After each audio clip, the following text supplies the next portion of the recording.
Corona से लड़ने के लिए बड़ी बड़ी बातें कही जा रही हैं। यहाँ तक कि चंदौली के दीनदयाल नगर में डीएम साहब 10 दिन का लॉकडाउन भी लगा दिए हैं और कोरोना से लड़ने के तमाम फायदे कर रहे हैं। डीएम साहब, अगर इन कामों से छुटकारा मिल गया है तो जरा एक नज़र इधर भी घुमा दीजिए। कोरोना के जो मरीज हैं वह भी इंसान ही हैं, जहाँ खाने पीने की चीज़ें भी उपलब्ध नहीं है। आपका प्रशासनिक अमला व मेडिकल टीम क्या कह रही है? क्या इन्हें इंसान नहीं समझ रही है? आप इस खबर को देखकर खुद ही अंदाजा लगा सकते हैं। जी हाँ, हम बात कर रहे हैं राजकीय औद्योगिक प्रशिक्षण संस्थान रेपसा की, जहां कोरोना के पॉजिटिव मरीजों को रखने की व्यवस्था की गई है। लेकिन किस प्रकार से व्यवस्था की गई है, साहब इन तस्वीरों को देखकर खुद अंदाजा लगा सकते हैं। बदइंतजामी का आलम यह है कि एक शौचालय के सहारे दर्जनों लोग हैं। हद तो यह हो गई कि सेंटर की साफ सफाई ऐसी है कि पूछे मत। जिनके छुए चीज़ों के लोग संक्रमित हो सकते हैं वह यहाँ बिखरा पड़ा है। कैंपस के अंदर तो ठीक था, बाहर तक ये नज़ारा है।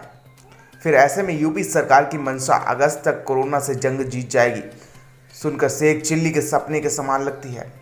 हद तो तब हो जाती है जब कोरोना पॉजिटिव मरीज एक 6 साल की बच्ची सेंटर से बाहर आकर एक मढ़े में बैठ होते और सेंटर पर तैनात लोग पूछने तक नहीं आते। अब बड़ा सवाल यह है कि क्या इनसे संक्रमण नहीं फैलेगा? अगर फैलेगा तो जिम्मेदार कौन है?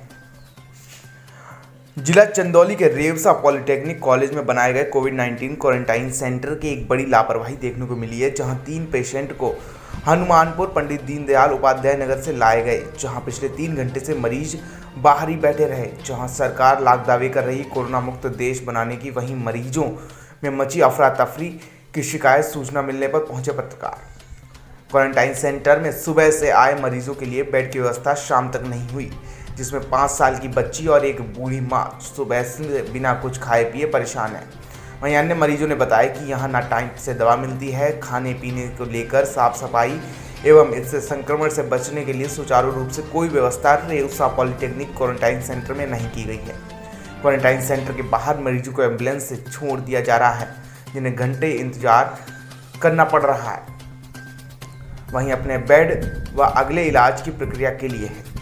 वहीं रिपोर्टिंग करते पत्रकार को पुलिस प्रशासन द्वारा थाना अली नगर इंस्पेक्टर ने झड़प करते हुए धमकी दी। कहा कि खोजी पत्रकारिता करना बंद करो, नहीं तुम्हारे ऊपर एफआईआर दर्ज करूंगा और आगे कार्रवाई होगी। एक बड़ा सवाल यह है कि यहाँ इस लॉकडाउन में पत्रकारिता भी पूछ कर करनी पड़ रही है, जहाँ भ्रष्टाचार चरम सीमा पर है, जिसमें प्रशासन लिप्त है, वहीं आम जनता मर रही है।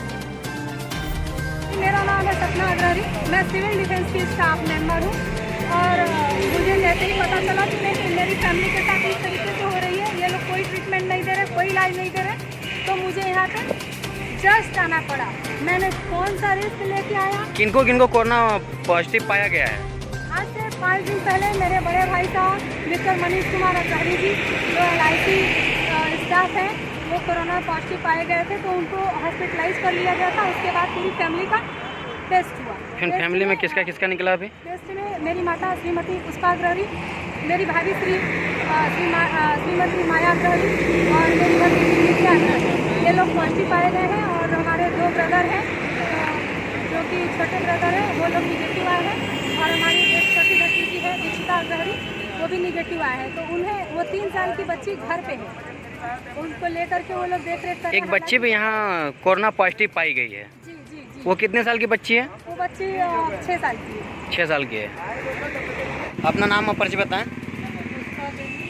यहाँ आपको क्यों लाया गया है माता जी?